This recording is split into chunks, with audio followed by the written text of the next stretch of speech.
La primera propiedad dice que la media de una constante es la misma constante. Es decir, si yo hago el promedio entre 2, 2, 2, 2 y 2, siempre 2, la media nos va a dar 2. La segunda propiedad dice que la media de una constante más una variable es igual la constante más la media de la variable.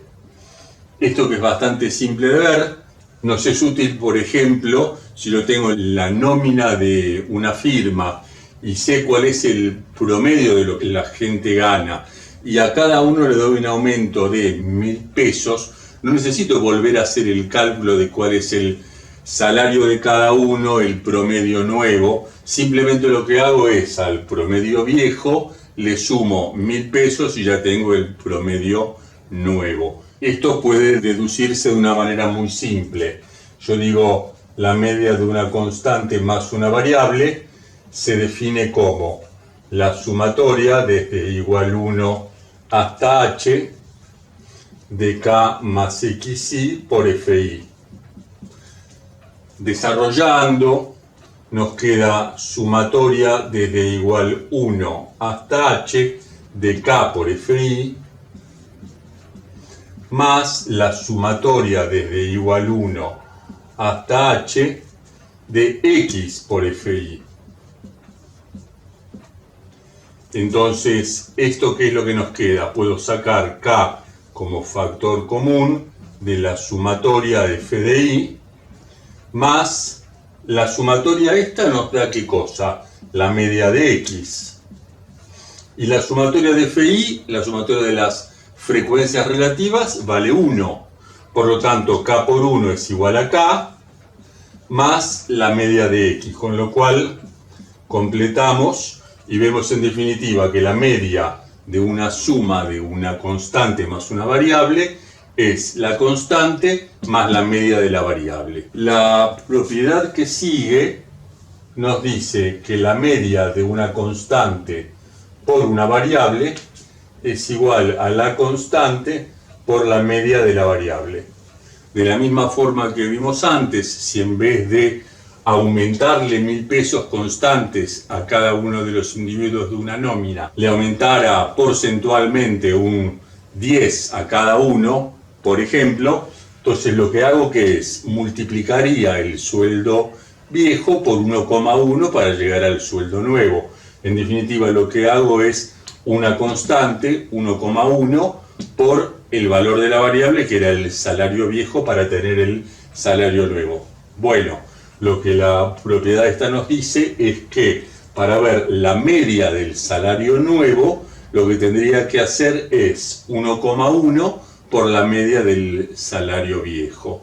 Se deduce de una manera similar a lo que vimos en el punto B. El punto D nos dice que la media de una suma de variables es igual a la suma de las medias. Por ejemplo, yo puedo tener una variable que sea el salario de un conjunto de individuos que realmente sea suma de dos ítems. Un ítem que tenga que ver con la antigüedad y un ítem que tenga que ver con qué nivel de ventas cada uno tuvo. Y en definitiva, cada una de las partes esas, tanto la X como la Y, puede ser una variable. Lo que nos dice es la media del salario suma de las dos cosas es la media de una más la media de la otra. Eso es lo que esta propiedad nos dice. No estamos ahora con elementos como para poder hacer la validación de esto, aunque bastante razonable parece que así sea.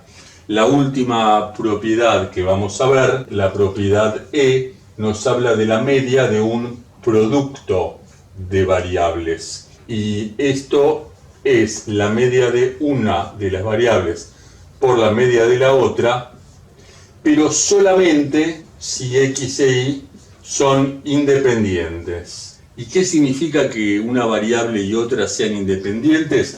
Por lo menos dicho de una manera bastante simple, intuitivamente, una variable es independiente de otra si, conociendo el valor de una variable, no me dice eso nada respecto del valor que toma la otra.